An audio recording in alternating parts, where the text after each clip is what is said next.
ជំរាបសួរដាក់មកបតទៀតស្រមៃកាលវ័យកុមារញ៉ាជូនហ្វេនទាំងអស់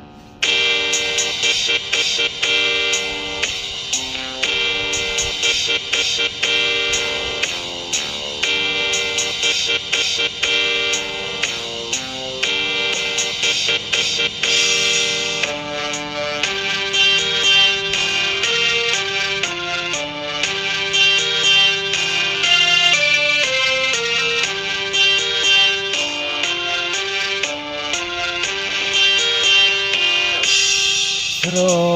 មៃកាលនៅវ័យកុមារបងនឹងតូចជីវ៉ាកាន់ដៃគ្នារត់ត្រសងក្រោមភ្លៀងស្កើក្រឹមឆ្លើយឆ្លងអូនកាប់ដៃឲ្យបងគូនភ្នោធ្វើទាំងឲ្យមុំឆ្នាំថ្មីស្រីពេញវ័យជុំតុងម៉ែហាមខត់មានឡងឲ្យបងខានលេងជួបជុំ3ឆ្នាំចៃដល់វាសនាខ្ញុំ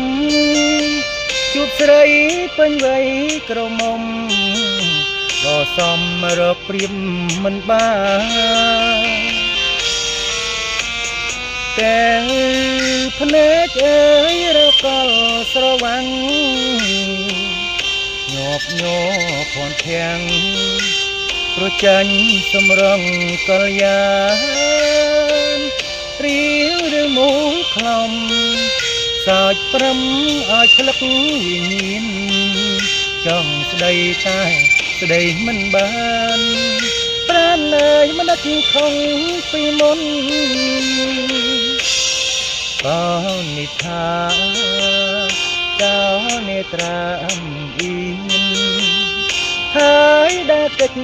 ហួប្រានទុកឲ្យបងតាមកយគុណក្នុង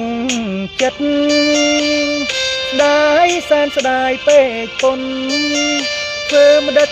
បានស្និទ្ធនឹងអូនប្រឡោមដូចពីកុមារគាត់នេះសូមផ្ញើឲ្យពេនជាទីសន្តាប់ទឹមតែសាកលើកដំបូងអត់មានមីក្រូហ្វូនអត់មានបាសច្រៀងតាមសំឡេងទូរស័ព្ទទេបង